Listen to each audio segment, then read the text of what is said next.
Well, John, thank you so much. Stephen, thank you so much. And yes, you did throw me out a couple of times when I was a very new Member of Parliament, but your role now is more elevated, and you're doing it splendidly, if I may say so. Ladies and gentlemen, it is a real thrill to be here because this committee of yours, this Committee for the Economic Development of Australia, has for a very long time now been one of the best forums for the development of serious thinking about where our country is going. For over 50 years, CEDA has helped to drive debate about our country's social and economic development. Now, most people have an opinion about what's best for our country. Unsurprisingly, it's often whatever's best for the person expressing the opinion. But because CEDA has no institutional self-interest to push, it's been better than most at taking a long-term view focused on what's genuinely in the national interest, so congratulations. The decisions that we now acknowledge have shaped our country and have set up our prosperity have often been unpopular in the short term and initially difficult for the governments that made them.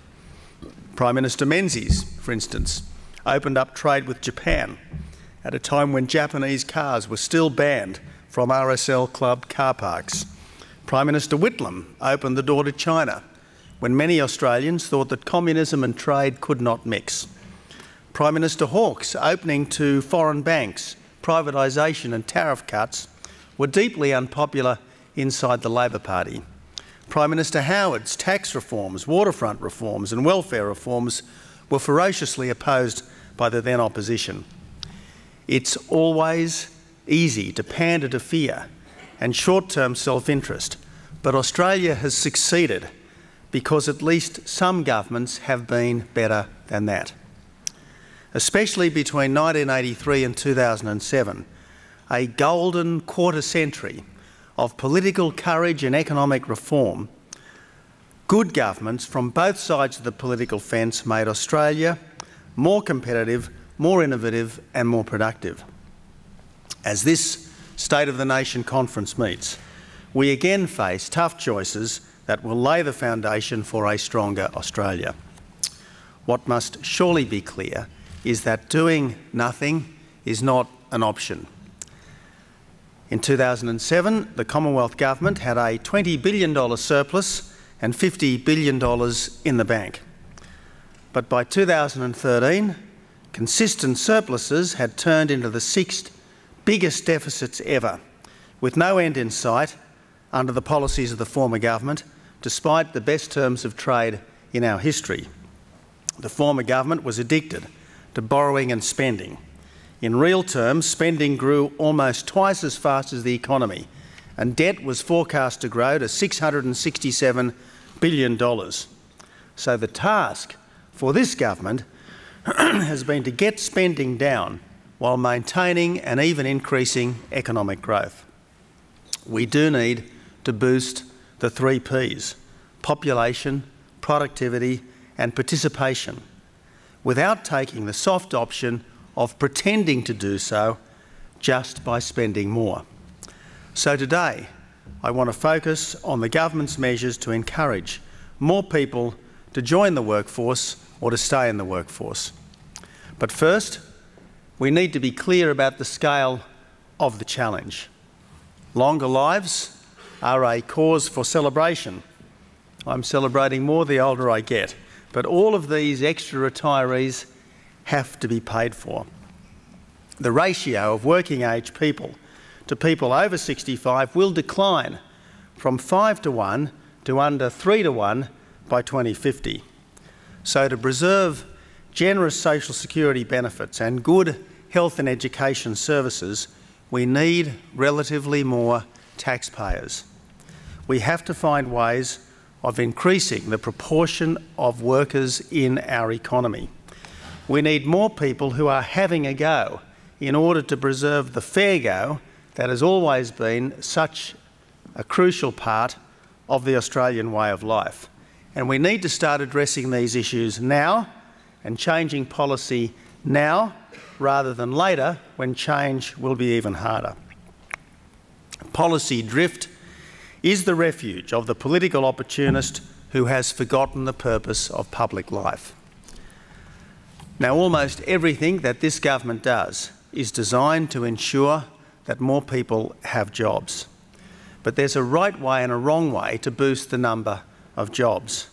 More government spending might boost employment in the short term, but in the long term, more government spending usually makes it harder to sustain the profitable private businesses that are the real engine of jobs growth. Lower tax, less red tape and green tape, and freer trade are the best and the most successful means to higher economic growth and more jobs. But in particular, we need to make it easier for young people, for older people and for women to enter or to re-enter the workforce, because these are the groups with the most potential to boost employment participation. Lifting participation amongst these three groups is an important economic outcome that would help to offset the pressures of an ageing population. Over 60 years ago, Sir Robert Menzies put the case for greater workforce participation. He said, "A job is much more than a source of income. It is also a source of personal satisfaction and individual dignity. The pursuit of happiness," he said, "lies along a self-made road, seldom along a road made by others, no matter how good their intentions. The sense of individual dignity," he said, "which comes from doing a job, gives to the doer the personal satisfaction of helping oneself rather than having to rely on a social security benefit." So the policies of this government are very much in the tradition established by our distinguished forebear. You'll note that Menzies wasn't just referring to more self-reliant people, he was celebrating more self-fulfilled people. This government is not promoting more jobs because that's what economic theory tells us to do.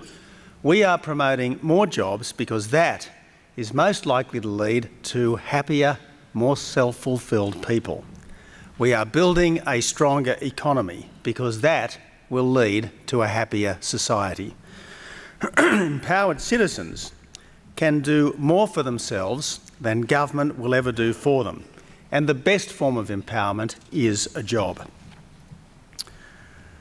My friends, work is so much more than just a way to gain a living.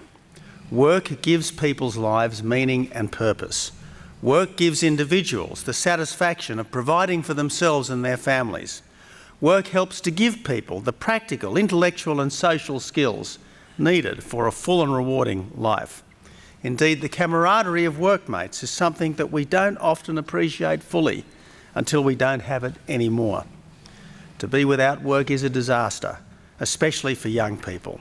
It locks them out of the economic and social mainstream of our community.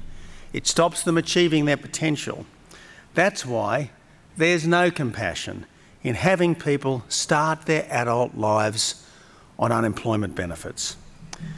Even in difficult times, there's little that's more satisfying than finding a job, making a success of it, and providing for yourself. That's why all fit young people should be earning or learning and expected to persevere for 6 months to find a job or to choose a further training program before accessing welfare payments. That's why all young people who do find themselves on unemployment benefits should be working for the Dole. Fit young people should be working, preferably for a wage, but if not, for the Dole. So from the 1st of January next year, new job seekers up to the age of 30 will have to look for a job for 6 months before receiving unemployment benefits. Young people who have been working will wait a shorter time because they have been having a go and making a contribution. And of course, there's no change to access to income support for young people in education or training, or for young people with a significant disability or parenting responsibilities. But these changes do mean that the days of doing nothing on the taxpayer are over, gone. The era of something for nothing is no more. Being an adult means taking responsibility for the choices you make and making the best possible choices in the circumstances you face. And only after 6 months will young job seekers receive income support, and then there will be a requirement to participate in at least 25 hours a week of work for the dole. Work for the dole is giving as well as receiving. That's why there's a dignity to work for the dole that's not there for people who simply receive unemployment benefits, especially long-term recipients. And given a choice between being useful in the community and taxpayer-funded idleness, governments, parents and society at large should prefer purposeful activity every time. Now, as Employment Minister, I spent a lot of time with people on Work for the Dole projects. I never saw anyone demeaned by it. I never saw anyone who hadn't benefited from participation. Most unemployed people are yearning to show the world what they can do, not what they can't do, and Work for the Dole does give them that chance. Because there is no time to waste, next week Work for the Dole will commence in 18 areas across Australia for all job seekers between 18 and 30 years old. Work for the Dole will move to a full national scheme from the 1st of July next year. Under these reforms, young job seekers at any time may commence eligible study or training and receive youth allowance for students until this is completed, because Australia's training completion rates are too low. Only about 50% of the people who commence an apprenticeship actually finish it. One of the reasons young apprentices don't complete their training is because they can't afford the costs of being an apprentice, especially when their workmates are earning more in less skilled jobs. So from the 1st of July this year, we will support those learning a trade by providing concessional trade support loans of up to $20,000 over a 4-year apprenticeship, with the loans structured to encourage completion. And from the 1st of July 2016, the government will remove the 25% loan fee that applies to vet fee help for eligible full fee paying students in higher level vocational education and training courses. Now, along with support for younger Australians seeking training, this government is determined to make employment more attractive for mothers. First, we'll make the existing childcare system more flexible and accessible than it already is, and the Productivity Commission will report shortly to the government with its recommendations. Second, we're implementing a paid parental leave scheme that's based on people's actual wage rather than the minimum wage. It's important to remember that of the 34 countries of the OECD, 33 offer paid parental leave schemes, and of these 33 countries, Australia is one of only 2 that fails to pay leave based on a replacement wage.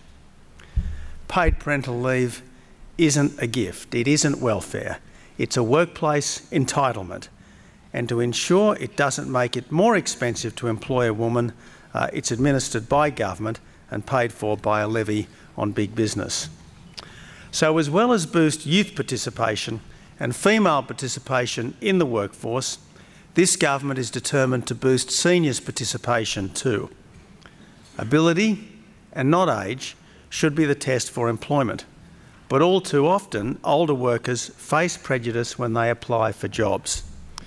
Older workers have the experience, the wisdom and the stability to be the very best of employees. So from the 1st of July this year, the government will introduce a new wage subsidy, Restart, for businesses that take people over 50 off welfare and into sustained work. Employers who hire an eligible older job seeker for full-time work will receive $10,000 over 2 years. This should be sufficient incentive for employers to step outside their comfort zone and give mature job seekers a fair go. As well, we want to ensure that disabled people with some work capacity are supported to seek employment, especially those under 35. So the government will strengthen the measure introduced by our predecessor to create participation plans for disability support pensioners under the age of 35 with some capacity for work. I want to stress that Australia has always been the land of the fair go. But part of giving people a fair go is encouraging them to be their best selves, making it easier for them to have a go too. The new government wants more Australians to be economic contributors, as well as social and cultural contributors, and the best way for that to happen is through work. I want more Australians to be workers. I want our people to be more productive, because that way our country will be stronger and our citizens will be more fulfilled. I want this government to be the best friend that the workers of Australia have ever had, and making it more likely that more Australians will join the workforce is part of that. So, ladies and gentlemen, thank you so much for the opportunity to be here this morning. Again, I very much appreciate the work that CEDA does to promote informed and intelligent debate about the problems that face our country. And I want to thank all of you for your participation in that debate. Every single one in this room is a busy person. The fact that you are prepared to give up a couple of days to come to Canberra and participate in these discussions is a sign of your commitment to our country. And we need more people more committed to our country if we are to succeed as we should in the years and decades ahead. Thank you very much.